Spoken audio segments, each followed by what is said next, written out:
belajar ya. Pada hari ini khususnya kita akan belajar tentang judulnya ini ya, konsep dasar berpikir komputasional dan penerapannya dalam coding dan kecerdasan artifisial. Nah, sebelum kita memulai pelajaran, marilah kita berdoa menurut agama dan kepercayaan kita masing-masing. Berdoa mulai.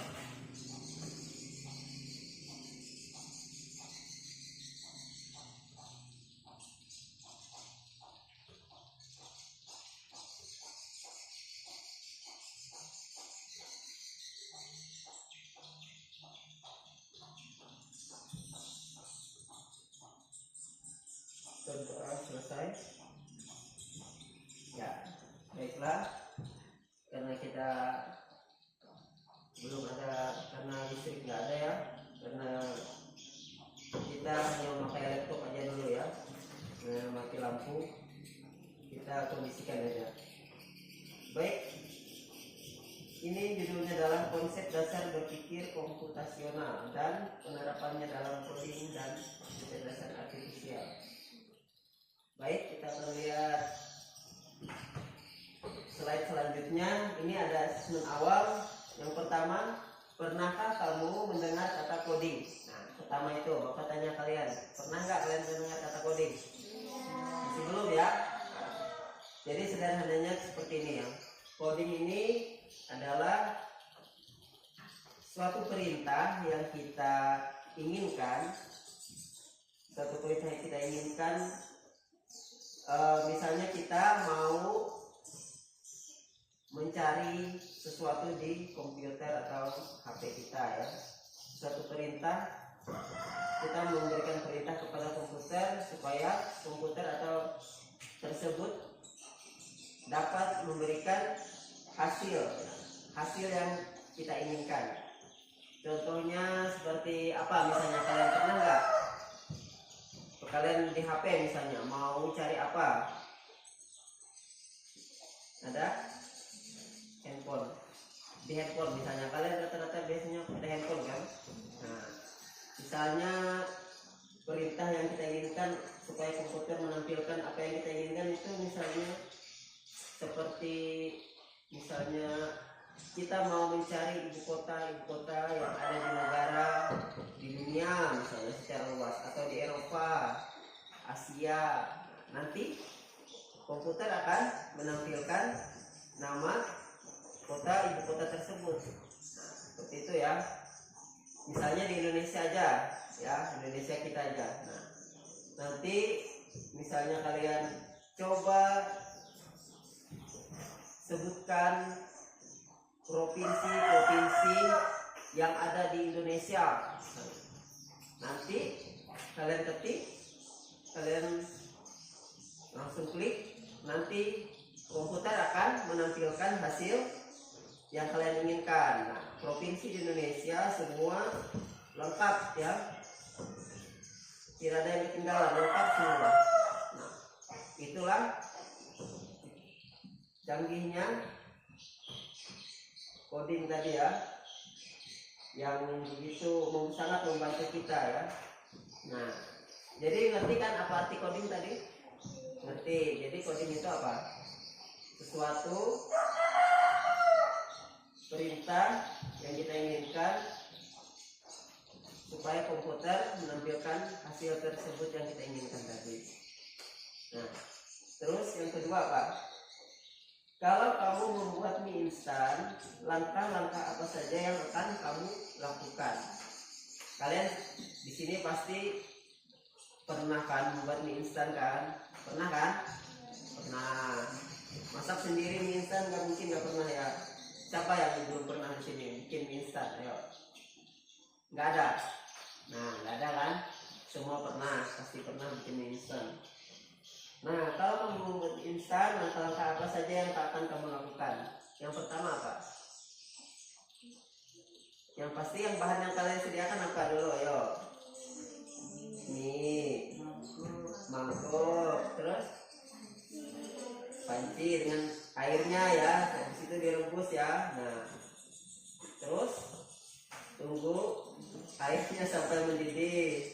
mie-nya sudah siap juga, mie tersebut ya, bahannya itu.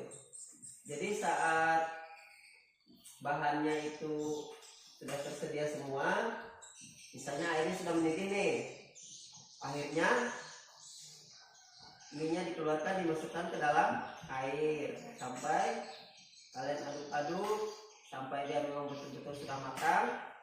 Kalian tiriskan airnya, masukkan ke dalam mangkok, baru kalian campurkan bumbu penyedap rasanya, bumbu kecap, di situ minyak ya, semua kalian gabungkan jadi satu, kalian aduk-aduk dan akhirnya apa, jadi deh ikan, jadi ya minyak, akhirnya sudah jadi apa, bisa dinikmati.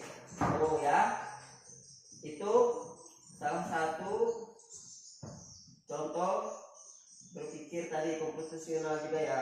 Terus yang selanjutnya apa? Yang ketiga, apakah kamu pernah melihat robot pintar? Pernah nggak robot pintar? Kalian pernah lihat nggak?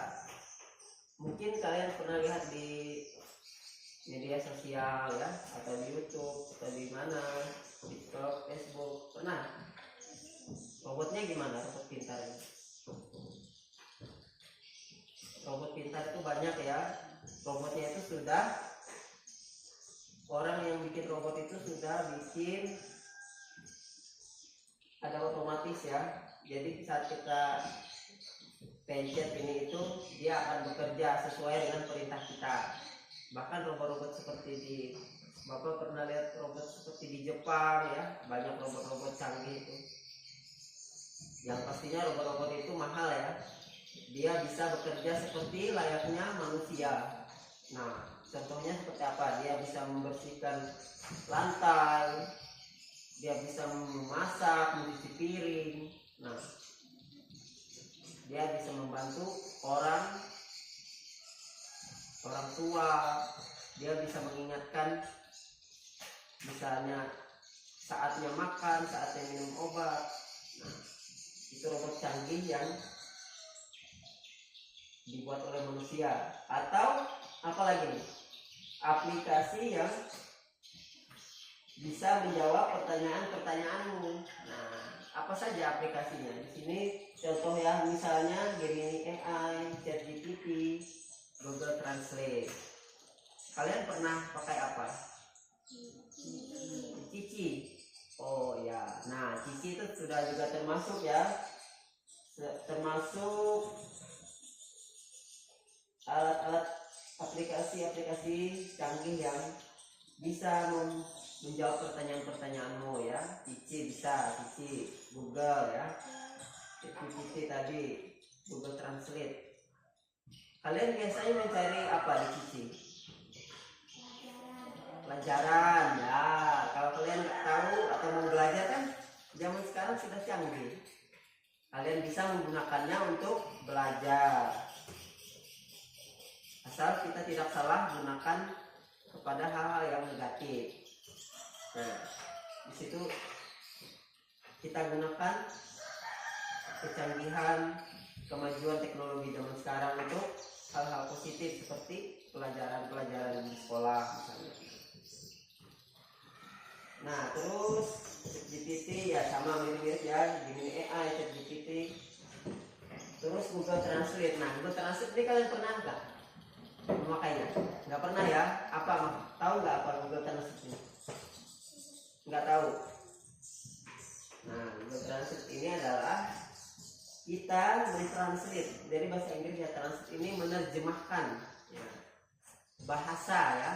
Bapak sering pakai ini biasanya, Google Translate. Kalau Bapak ada yang perempuan mau translate misalnya dari bahasa Inggris ke bahasa Indonesia. Nah, jadi kita ketik huruf bahasa Inggrisnya, tapi kita pilih di situ Inggris dan Indonesia di sampingnya. Jadi saat kita ketik bahasa Inggris, nanti dia bahasa Indonesianya muncul artinya. Nah, itu maksudnya ya.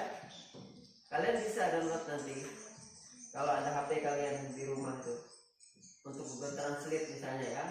Mau semua bahasa yang ada di dunia ya, yang ada terdaftar di aplikasi tersebut. Misalnya bahasa Jepang atau bahasa Cina, bahasa Korea, semua ada. Kalian tinggal ketik, sampingnya bahasa Indonesia, apapun itu, nanti terjemahannya di Indonesianya itu artinya. Bahasa Jepang, Cina, Korea, Spanyol, Inggris, Jerman, Rusia, semua ya.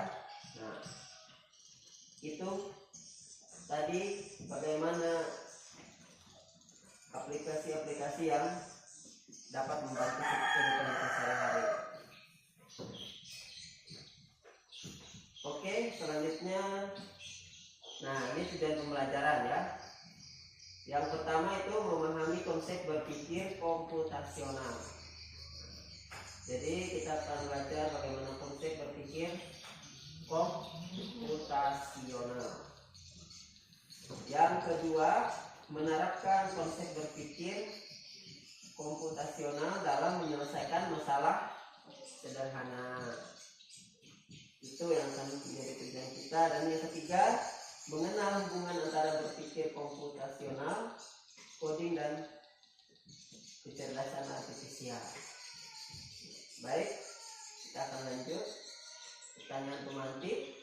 Yang pertama, kalau kamu ingin membuat segelas teh hangat, langkah-langkah apa saja yang akan kamu lakukan? Sudah tadi kan? Apa? Mudah. Ada yang belum bisa bikin teh hangat di sini? Rata-rata bisa ya. Pasti kalian tahu. Bahan yang paling utama kita siapkan gelas, kopi, gula. Bukan kopi, teh maksudnya ada teh, gula, sama air panas atau air hangat. Nah, jadi saat kalian mau bikin teh hangat, kalian campurkan semua bahannya, terus masukkan airnya, aduk-aduk, dan jadi teh hangat yang bisa kalian nikmati. Ya. Yang kedua, pernahkah kalian memainkan permainan labirin? Nah, ini pertanyaan untuk kalian. Pernah nggak? Tidak ya? Masih belum?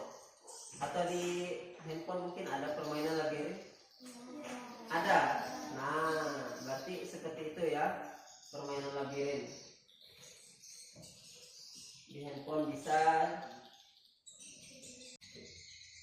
Nah, apa itu berpikir komputasional? Nah, itu ada definisi. Berpikir komputasional adalah proses berpikir logis dan sistematis untuk memecahkan masalah dengan cara yang dapat dilakukan oleh manusia dan atau komputer. Jadi, berpikir komputasional adalah kita berpikir ya. Kita berpikir secara logis, sistematis untuk memecahkan masalah dengan cara yang sederhana. Nah, tujuannya apa? Tujuan berpikir komputasional yang pertama apa? Mengembangkan kemampuan pemecahan masalah. Nah, jadi kita berpikir komputasional itu belajar mengembangkan kemampuan kita ya dalam kehidupan kita sehari-hari, di dalam sekolah, di dalam masyarakat. Kita harus berpikir komputasional untuk memecahkan masalah-masalah tersebut ya. Yang kedua apa? Membuat solusi yang efisien dan dapat diotomatisasi. Kegunaannya itu selain kita dapat memecahkan masalah, kita juga bisa membuat solusi. Nah, solusi yang efisien. Misalnya solusi buat siapa? Buat teman-teman kalian, buat diri sendiri juga bisa. Nah, itu solusi yang efisien supaya permasalahan-permasalahan dapat kita pecahkan, dapat kita selesaikan. Maksudnya seperti itu. Nah, selanjutnya, kita masuk ke 4 prinsip berpikir komputasional. 4 prinsip berpikir komputasional. Nah, ini ada 4 prinsip ya. Yang pertama, decomposition, dalam kurung itu pemisahan masalah. Nah, pemisahan masalah ya, itu adalah memecah masalah yang besar menjadi bagian-bagian kecil. Nah, masalah-masalah besar kita pecahkan menjadi bagian-bagian kecil. Ini apa? Contohnya mempersiapkan pesta ulang tahun. Nah, itu contoh ya, pesta ulang tahun. Di dalam pesta ingin membuat pesta ulang tahun atau pesta pernikahan ya, semuanya harus dipecahkan menjadi masalah bagian-bagian terkecil ya. Nah, di situ ada yang menyiapkan tempatnya ya, misalnya di mana, di rumah atau di gedung, bisa semua ya. Terus apa lagi selain tempat yang kita harus persiapkan bagian-bagian terkecilnya? Konsumsi perlu nggak?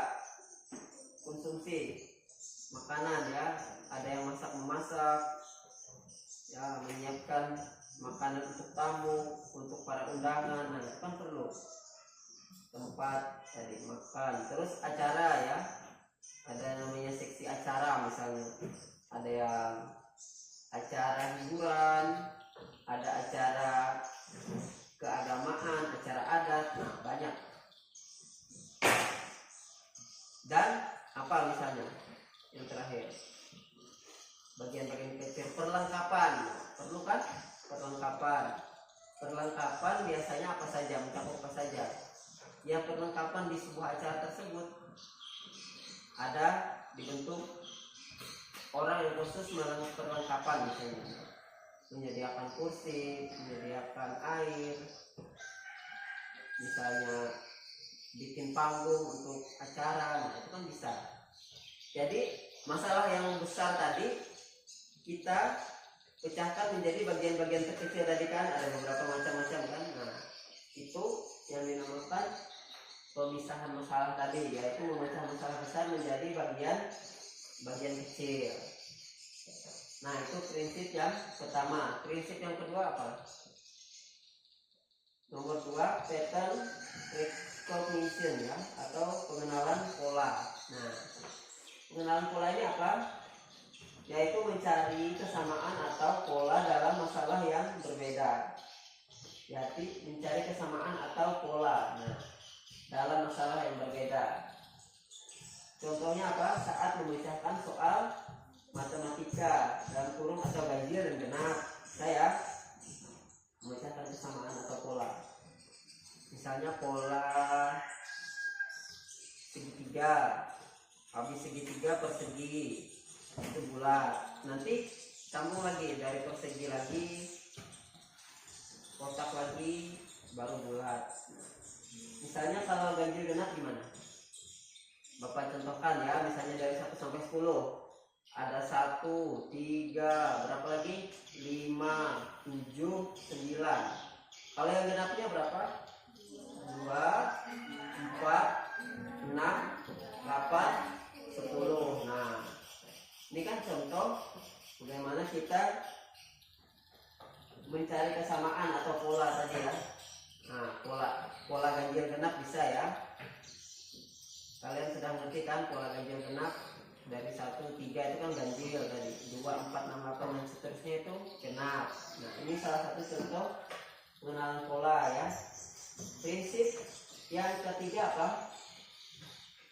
Yaitu abstraction ya, atau abstraksi. Nah, abstraksi ini mengambil, pengertiannya itu adalah mengambil hal-hal penting dan mengabaikan detail yang tidak relevan atau yang tidak penting tadi ya. Nah, jadi abstraksi ini kita fokus kepada hal-hal yang penting, yang tidak relevan tidak perlu. Nah, contohnya apa di sini? Contoh membuat CV ya, atau lamaran kerja. Nah, CV lamaran kerja. Google Maps. Nah, Google Maps misalnya kita di satu daerah nih, kita barulah ke kota tersebut ya. Kita mau ada tempat tujuan, mau ke tempat hiburan atau tempat wisata misalnya, kita nggak tahu jalan. kita nanya orang-orang ribet juga mungkin kan, nanti tunjuk sana tunjuk sini. Nah, akhirnya karena kita nggak tahu jalan atau apa, kita bisa menggunakan Google Maps tadi. Nah, Google Maps bisa menunjukkan arah jalan kita ya, supaya jalan yang paling terdekat, jalan yang paling pas untuk sampai ke tujuan. Nah, di saat memperhatikan Google Maps tersebut, kita memperhatikan apa?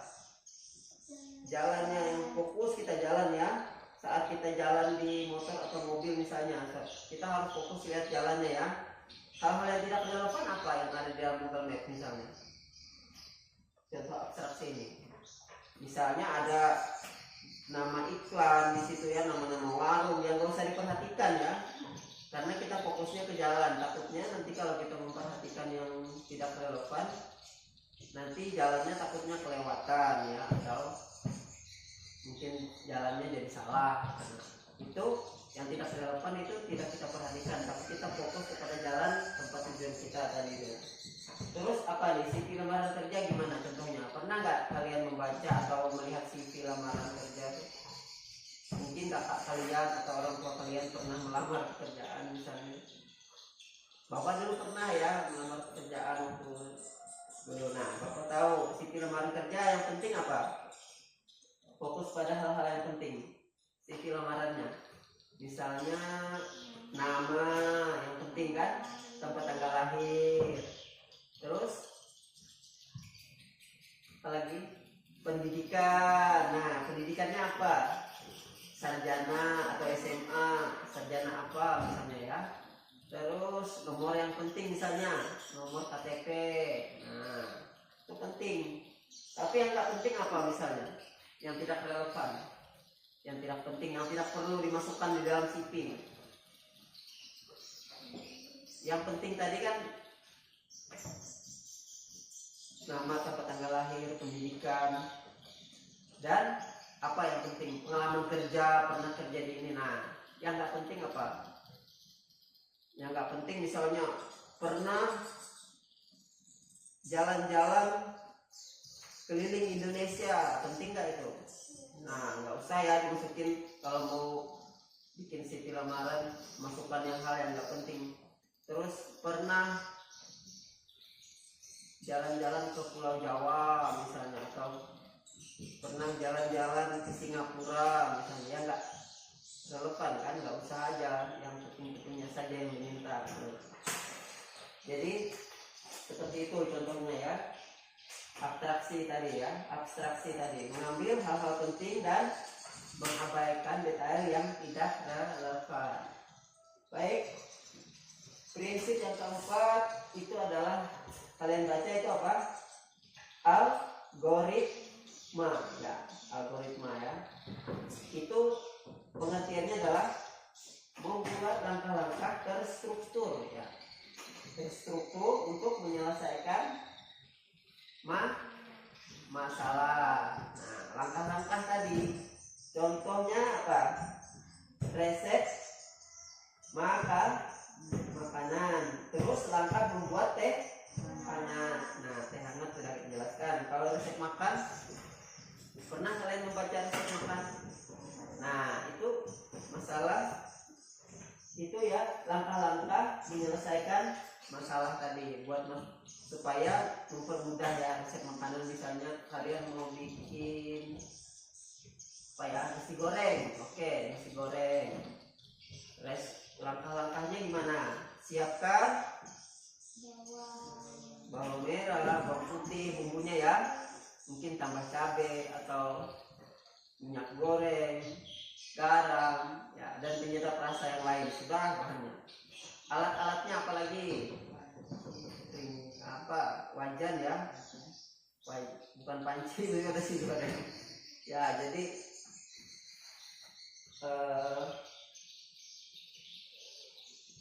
Jadi tadi apa bahannya? Apa selain itu apa? Wajan ya, tempatnya itu ya, wajan minyak goreng. Nah, nanti setelah wajan itu dipanaskan minyak goreng, barulah masukkan nasi bumbunya dulu, nasi, dan aduk-aduk, beri penyedap rasa, dan sampai masak. Akhirnya gimana? Bisa kita nikmatin nasi gorengnya. Nah, itu dia salahnya ya. Teh hangat tadi kalian udah tahu, kopi sama aja. Nah, selanjutnya, nah ini kita masuk ke sini ya. Konsep IPO merupakan cara komputer bekerja. Nah, cara komputer bekerja seperti ini ya. Ada IPO disingkat ya. Nah, pertama I, kan ada tiga huruf ya. IPO.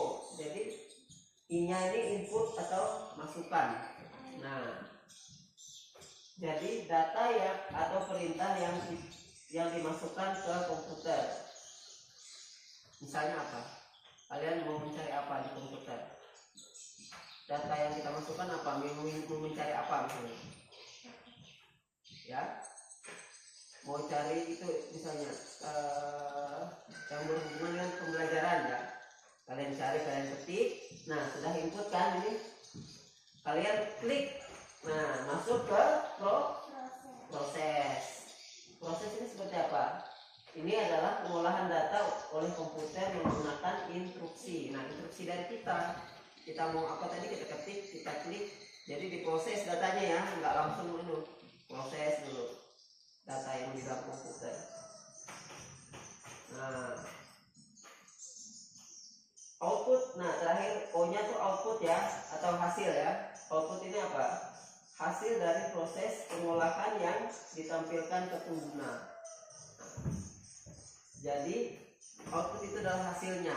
Setelah kita masukkan perintahnya, terus diproses, habis itu baru outputnya hasilnya keluar ya. Hasilnya keluar. Nah, misalnya pembelajaran kalian apa yang kalian cari ya, nanti keluar. Nah, itulah konsep cara komputer bekerja tadi. Nah, seperti itu.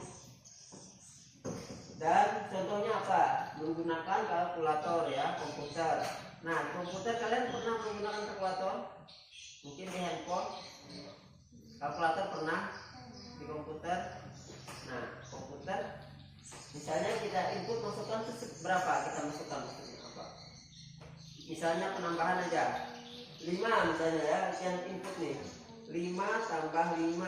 Nah, terus proses ya, proses tag, prosesnya langsung outputnya keluar berapa di situ?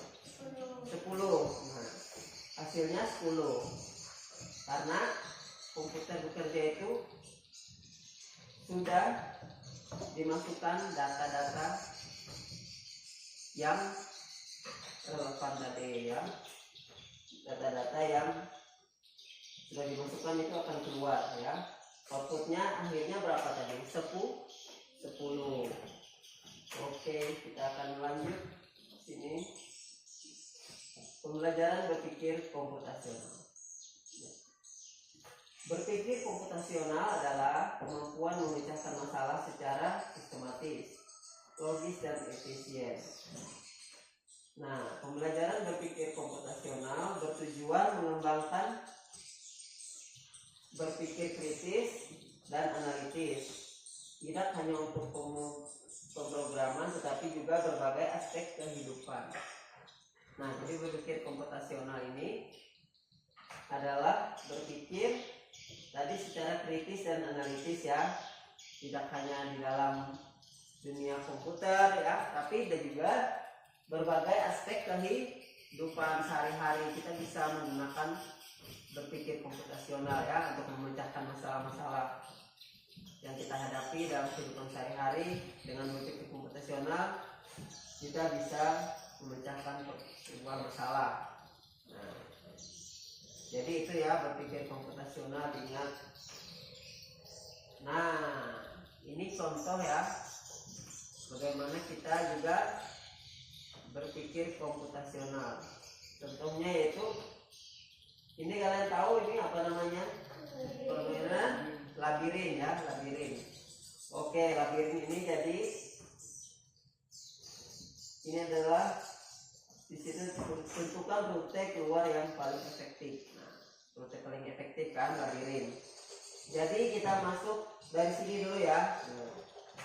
Labirin kan dari sini ya. Nanti keluarnya cuma satu aja jalan keluarnya. Dari sini masuk, keluarnya di sini ya. Nggak bisa keluar di tempat lain. Nah, saat kita masuk di sini, kita mau cari jalan ya supaya bisa keluar. Misalnya kalau kita di sini berarti buntu ya. Jadi harus kita balik mencari jalan yang bisa supaya bisa keluar ke sana. Nah, kalau ke sini buntu nggak? Buntu. Nah, berarti kita harus balik dan cari jalan lain. Kalau ke sini buntu juga, dan satu-satunya sisanya jalan ke sini. Nah, kalau ke kanan buntu, ke kiri buntu, akhirnya kita ke atas terus. Kalau buntu balik. Tapi kalau sudah ada jalan bisa. Nah, ke sini kan bisa. Nah, kalau sudah sampai sini aman ya. Udah bisa keluar kita. Nah, sini ke sini dan bisa akhirnya keluar ke sana. Kalau salah jalan tersesat ya. Tersesat, kalau tersesat nggak bisa keluar ya. Bolak-balik aja di dalam labirinnya nanti. Nah, kalau tersesat kelamaan di dalam gimana itu? Susah kan? Jadi harus kita berpikir komputasional tadi. Ini contoh bagaimana kita berpikir komputasional memecahkan masalah, bagaimana menentukan jalan-jalan yang tepat ya, supaya mendapat jalan keluar yang pas. Nah, kalian mungkin sering ya main labirin? Pernah? Mungkin di handphone ada ya permainan labirin ya. Nah, itu permainan labirin ini apa gunanya menurut kalian? Ayo, menurut kalian gunanya buat kehidupan kalian? Mungkin melatih apa misalnya? Melatih kecerdasan otak ya. Kita berpikir kan bagaimana kita bisa keluar, kan melatih kecerdasan otak. Terus yang selanjutnya apa lagi kegunaannya? Konsentrasi benar, atau fokus ya. Atau fokus atau konsentrasi, melatih otak tadi. Nah, itu adalah kegunaan permainan labirin. Kapan perlu? Biasanya permainan labirin ini punya waktu ya. Jadi siapa yang tercepat dia bisa keluar dari labirin, dialah pemenangnya. Nah, itu biasanya pemain labirin. Kalau kelamaan sejam nggak keluar gimana? Kelamaan jadinya kan tergantung orangnya, kan berbeda-beda ya. Pemain labirin misalnya ada yang 1 menit, ada yang 2 menit, bahkan ada yang kurang 1 menit, ada yang 15 menit, baru nggak bisa keluar deh saking lamanya kan. Jadi melatih otak tadi. Ada yang 30, bahkan bisa mungkin ada yang 1 jam, yang memang parah ya misalnya. Ya, itu tadi kegunaan permainan labirin ya.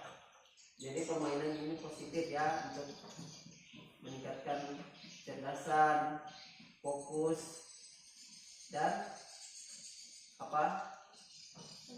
konsentrasi ya. Dan ini sangat baik untuk melatih kecerdasan anak-anak seperti kalian masih dalam pendidikan sekolah dasar ya. Nah, baiklah. Nah, terima kasih. Baik, mungkin pembelajaran kita pada hari ini cukup sampai di sini. Mungkin dari anak-anak siswa ada yang mau bertanya tentang pembelajaran berpikir komputasional ini? Ya, kalau tidak ada, semoga pembelajaran berpikir komputasional ini dapat bermanfaat, dapat membuat kalian menambah ilmu kalian, menjadi lebih banyak pengetahuan kalian tentang berpikir komputasional ini. Oke? Baiklah, terima kasih. Cukup sampai di sini. Selamat pagi.